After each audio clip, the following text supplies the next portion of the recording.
And joining us on What Now to discuss the latest counteroffensive by Ukraine is an international and constitutional law expert, Livingston, Wechie. Good to have you join us. Let's talk about the latest reports of some small villages in Ukraine being recaptured by Ukrainian army. When you look at how things have been playing out, Ukraine has said, look, this is not a counteroffensive. But it looks like the international community seems to be reporting it as a counteroffensive. But is it possibly an indication of what is going to happen and how this operation will go in terms of the counteroffensive? Well, these are just play on words. You know, this war between Russia and Ukraine has been going back and forth. And this same back and forth appear to indicate that there may be no end in sight yet for this war. It's getting worse by the day. More casualties are being recorded. And if you trace this whole conflict down to the years when there was this Friendship and Development Partnership Pact between Russia and Ukraine that stands out that they would not invade each other, as well as the Minsk Agreement, particularly the takeover or the annexation of Crimea in 2014 by Russia, which was the early periods of this crisis. You will see that things have further degenerated. And it does appear that Ukraine has become the battleground for the show of force between two power blocks at that flank. Europe, you have Russia and China and its allies on one end, and then you have America and NATO on one end. And Ukraine has become the ground for that offensive. Whether they call it counter-attack, counter-offense, or whatever nomenclature that may apply to it, the fact remains that colossal damages have been done. And both sides, both Ukraine and Russia, are at loss. You've heard of reports, like you did mention in your presentation, that some villages have been captured or recaptured by Ukraine.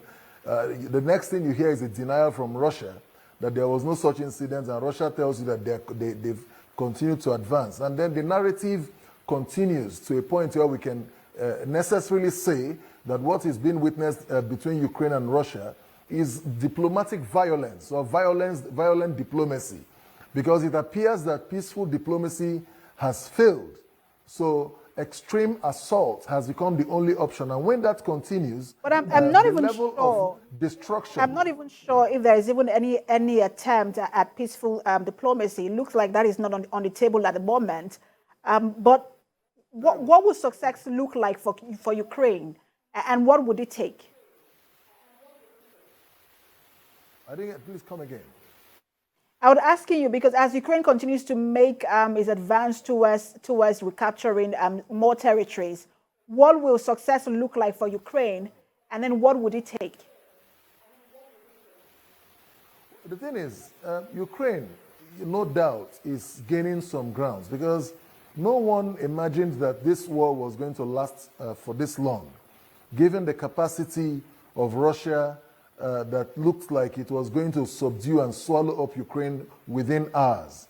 So I think Ukraine has shown some measure of resilience, but there is what they call discriminatory diplomacy here. Much as diplomacy has failed, we see an attempt, and this has been resounded over and over again by several reports and intellectual presentations, that what America and NATO is seeking to establish in Ukraine against Russia is what America would never permit to happen within its own region.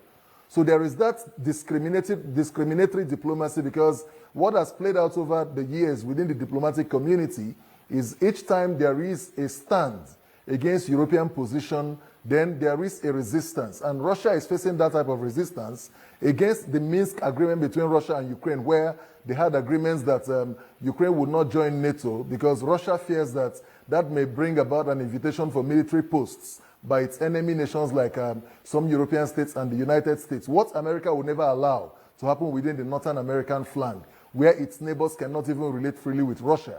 So at this point, it is important that leadership of these nations must caution themselves. Since no other superior power can call either America and its NATO allies or Russia and Ukraine to order, they must caution themselves, because the war appears to be evolving more and more. Ukraine, as of today, you can't even really tell the clear situation of things on ground, because it has become both a war on the field as well as a war of blackmail and diplomatic propaganda flying around, where Russia tells you, we have carried out a particular type of assault and we have captured certain cities, and Ukraine comes to deny it. But in the end, the colossal damage is what is of the essence here, that a country is being destroyed. So it will be a caution and it will be an appeal that lives should matter. We can't sit back here every day to be analyzing people's deaths when all that is required to solve this problem is for gentlemen to call themselves to order. Several countries like China, Brazil, and even countries from Africa are looking to mediate. Hopefully, it looks like that western flank is the block for them, is the barrier for them. Hopefully, they're able to break through and mediate in this war. Thank you so much for talking to us. Livingston, Wechie. Thank you.